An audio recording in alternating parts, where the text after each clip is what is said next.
billahi minasyaitonir rajim. Bismillahirrahmanirrahim. Assalamualaikum warahmatullahi wabarakatuh.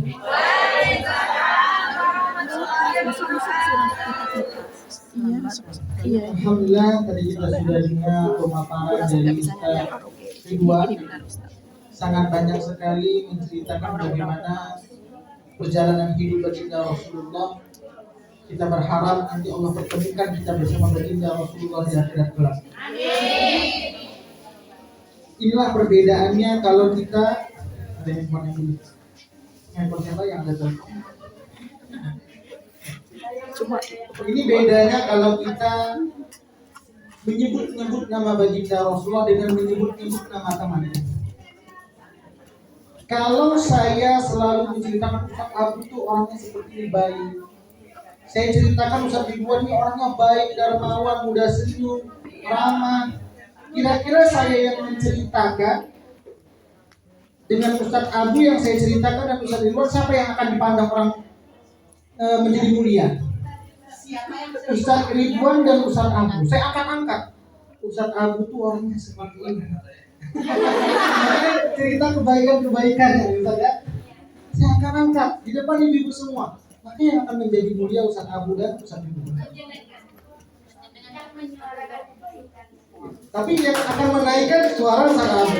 Berbeda dengan baginda Rasulullah. Kalau kita menyebut-nyebut nama baginda Rasulullah tidak akan menjadi lebih mulia, tidak akan menaik derajatnya. Tapi siapa? Orang yang menceritakan baginda Rasulullah dialah yang akan jadi mulia. Itu bedanya kalau saya menceritakan Ustaz itu orang yang baik, akhirnya oh iya Ustaz itu orang baik, naik derajat Ustaz Abu. Sama kalau kita menjatuhkan orang itu akan jatuh derajatnya. Sebaliknya, orang yang menjatuhkan baginda Rasulullah dengan cerita-cerita yang tidak baik, apakah Rasulullah semakin terhina?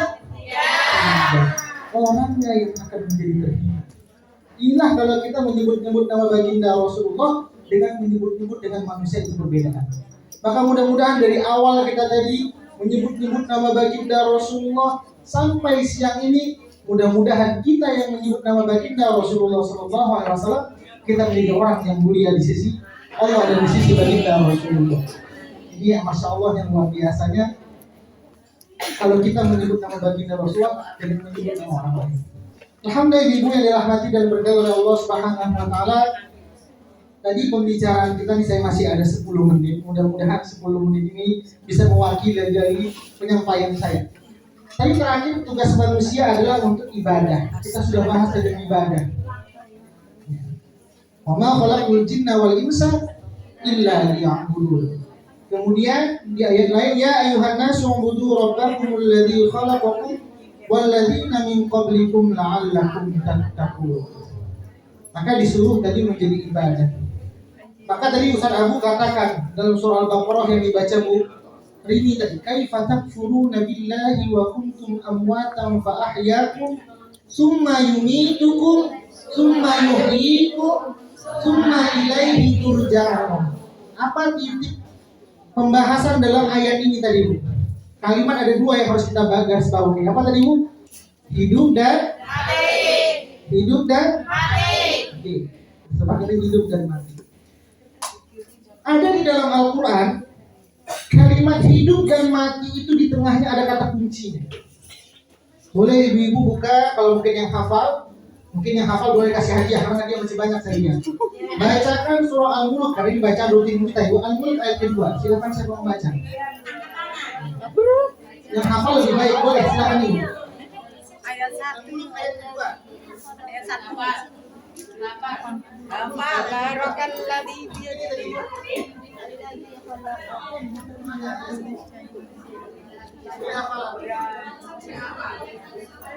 syaitanir rajim. Bismillahirrahmanirrahim. الذي خلق الموت والحياة ليبلوكم أيكم أحسن عملا وهو العزيز الغفور. اللهم ارحمنا بالقرآن. Silakan nanti setelah saya dikasihkan hadiah ini. Ibu siapa namanya Bu? Bu Sari. Sekarang, Al-an. Ya. Dari ayat kedua ini. Alladzi khalaqal mauta. Kematian. Wal hayata. Kehidupan. Liyabluwakum ayyukum ahsanu. Ini yang harus kita garis bawahi. Di dalam Al-Quran kata-kata ayyukum al-mauta wal hayah itu selalu dijepit dengan kata-kata ayyukum ahsanu amal. Jadi ketika Allah berikan kita kehidupan disuruh untuk ibadah, maka Allah melihat ayyukum ahsanu amal. Siapa yang paling baik amalannya di antara kalian semua. Ini yang Allah minta kepada kita. Maka ketika ditanya, wahai Rasulullah khairun nas, siapa yang paling baik di antara manusia? Maka baginda Rasulullah SAW menjawab, qala umuruhu wa hasuna amaluhu. Maka tipe-tipe manusia itu ada yang panjang umurnya diberikan oleh Allah Subhanahu wa taala, banyak kebaikannya. Nah, itu seperti itu. Itu manusia yang paling beruntung, panjang umurnya, banyak kebaikannya. Ini yang kita harapkan, ayyukum ahsanu amalan. Ini yang kita harapkan. Yang kedua, ada orang yang panjang umurnya tidak ada amalannya. Inilah orang yang paling merugi. Tapi juga ada orang yang pendek umurnya, sedikit amalnya, pendek umurnya, banyak amalnya. Maka dari sekian tingkatan itu yang paling baik yang kita harapkan adalah qala umuruhu wa hasuna amaluhu. Oke Bu ya, jadi kuncinya sekarang kenapa Allah masih berikan kita hidup? Yang pertama, Allah masih berikan kita kesempatan untuk terus beramal. Siap untuk beramal Ibu? Siap untuk beramal? Siap. Insya Allah. Kalau gitu nanti ditunggu ngaji di SUC ngaji dengan saya nanti Bu ya. Kita nanti membahas Quran nanti di sana. Belajar baca, belajar memahami. Jadi yang pertama ayyukum ahsanu amalan. Kemudian Allah juga mengatakan dalam hadis juga dikatakan baginda Rasulullah SAW, la tazalu qadaman 'abdin yaumal qiyamah. Kaki seorang hamba itu nanti di akhirat dia tidak akan bisa menginjak ke surganya Allah Subhanahu wa taala sebelum beberapa pertanyaan. Apa pertanyaannya? Umruhu fima afna. Dikasih umur oleh Allah Subhanahu wa taala, umurnya dipakai untuk apa selama di dunia? Kira-kira untuk apa Ibu? Ya, untuk tolak dunia alhamdulillah. Intinya tadi untuk berbagai macam ibadah. Kemudian apalagi yang Allah akan pertanggungjawabkan di hadapan Allah Subhanahu wa taala? Wa an ilmihi. Ilmunya itu digunakan untuk apa? Maka saya sampaikan beda ilmu dengan pengetahuan. Apa bedanya ilmu dengan pengetahuan Ibu?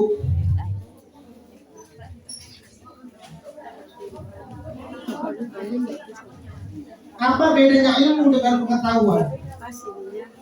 Kalau ilmu al-ulama innama yakhshallahu min ibadihil ulama. Kata yakhsha di sini adalah bisa diterjemahkan dengan takut. Kalau orang yang semakin tinggi ilmunya, semakin takut kepada Allah Subhanahu wa taala. Tapi kalau tahu, belum tentu ilmu. Ibu tahu belajar ini, tapi nggak diamalkan, itu baru tahu tapi bukan ilmu.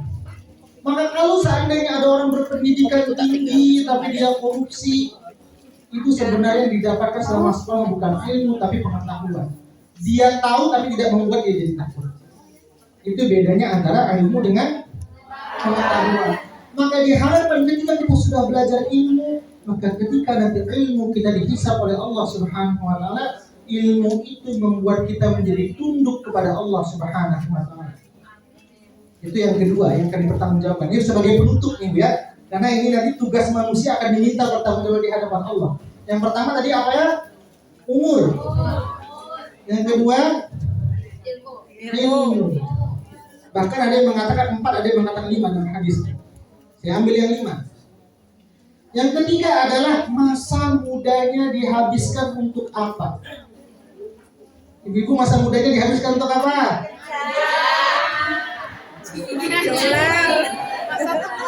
Makanya ibu-ibu ya, kan dalam hadis dikatakan surga itu merindukan bagi para pemuda yang Soleh-soleha. cinta kepada Allah, atau surga merindukan seorang pemuda yang bertakwa kepada Allah. Kenapa bahasanya pemuda bukan orang tua? Masih nambah lagi ya. Semua jadi muda. Nambah lagi. Kalau yang muda itu Nambah habis. lagi. Di sini sok muda itu tapi kalau yang muda itu taat berat, banyak keinginannya, banyak cita-citanya, melawan hawa nafsunya. Sehingga kalau itu semua bisa dikondisikan ya, cita-citanya banyak. Kalau anak muda itu kan banyak keinginannya ya. Pingin ini, pingin itu, pingin ini, pingin itu. Sehingga dihabiskan semuanya urusan dunia. Saya pengen sekolah, saya pengen kerja di sana. Ini tapi Allah lupa. Makanya kenapa dalam hadis ini dikatakan pemuda yang cinta kepada Allah, pemuda yang selalu menjalankan ibadah kepada Allah, surga merindukan mereka. Tapi kalau orang tua itu biasanya sudah selesai urusannya. Anak sudah besar-besar, anak sudah sekolah, sudah punya cucu, duit sudah banyak, sudah saya miskin saja.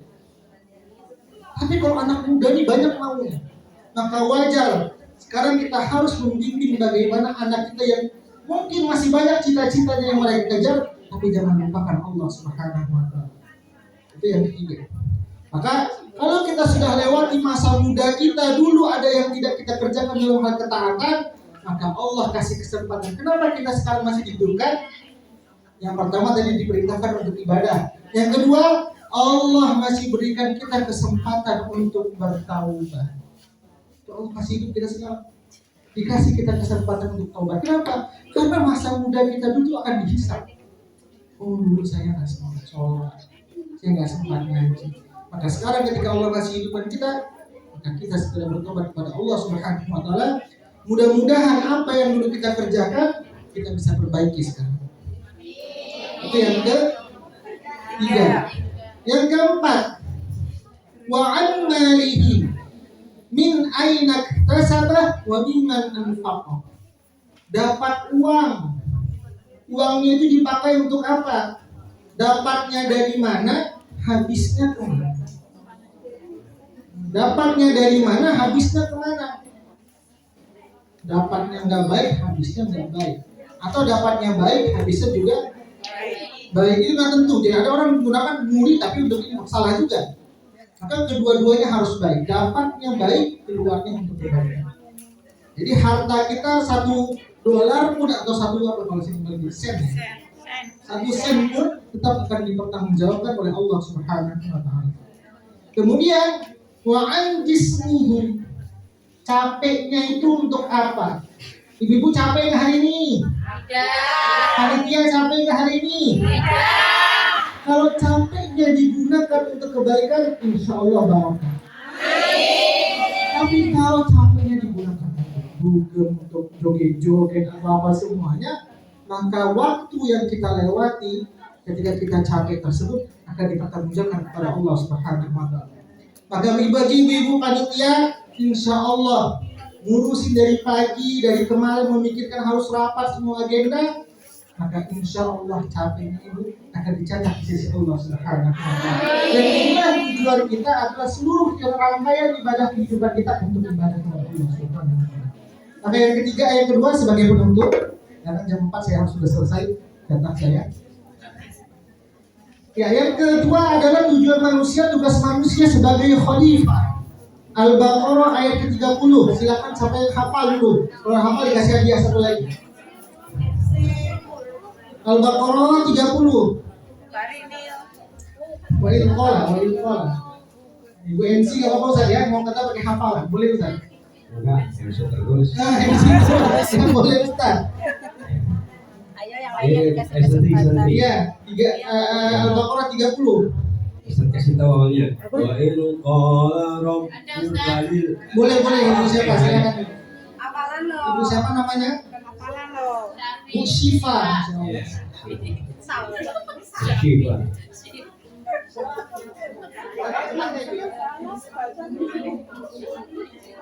Kalau ayatnya apa, baca ayatnya terjemahnya. أعوذ بالله من الشيطان الرجيم بسم الله الرحمن الرحيم وإذ قال ربك للملائكة إني جاعل Ikati. Kati. Nah, dalam Ya, kamu mau baca? Iya. وإذ قال ربك للملائكة إني جاعل في الأرض خليفة قالوا أتجعل فيها من يفسد فيها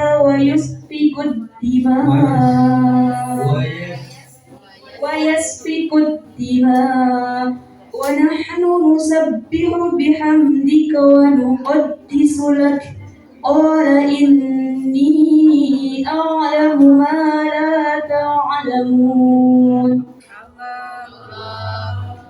Dan ingatlah ketika Tuhanmu berfirman kepada para malaikat, Aku hendak menjadikan khalifah di bumi. Mereka berkata, apakah engkau hendak menjadikan orang yang merusak dan menumpahkan darah di sana? Sedangkan kami bertasbih memujimu dan mensucikan namamu. Dia berfirman, sungguh aku mengetahui apa yang tidak kamu ketahui. Allahumma arhamna bil Qur'an. Kalau diterjemahkan secara bahasa, kita ini semua khalifah. Kullukum ra'in wa kullukum mas'ulun an ra'iyatihi. Seorang pemimpin, baik paling terkecil yang memimpin diri sendiri, semuanya akan dipertanggungjawabkan di hadapan Allah Subhanahu wa taala. Makna khalifah secara bahasa, kalau kita cek dalam kamus, makna khalifah itu adalah menjaga, merawat, kemudian menentukan atau meletakkan sesuatu pada tempatnya. Itu kalau diterjemahkan secara bahasa, itu pengertian dari khalifah. Habis waktu. Oke, saya minta 2 menit dulu untuk ini. Ya, jadi kalau kita mengaku khalifah, menjaga, memelihara atau menempatkan sesuatu pada tempatnya. Ada orang mengaku menjadi pemimpin, tapi ketika dia memimpin malah merusak. Apakah dia layak dikatakan khalifah? Atau diri kita mengaku paling terkecil dan memimpin diri kita? Apa yang kita layak dikatakan khalifah ketika kita tidak merawat buminya Allah Subhanahu wa taala? Maka selain kita diperintahkan untuk beribadah, tapi kita juga menjaga alamnya Allah dengan jaga merawat, memelihara dan menggunakan sesuai dengan fungsi. Oke Bu ya, ini saja mungkin yang dapat saya sampaikan. Mudah-mudahan kesimpulan kita diciptakan ke muka bumi adalah menjadi untuk melaksanakan ibadah dan menjadi khalifah bisa kita terapkan dalam kehidupan kita sehari-hari. Ini saja yang dapat saya sampaikan. Lebih kurang maaf. Assalamualaikum warahmatullahi wabarakatuh. Baik, sebelum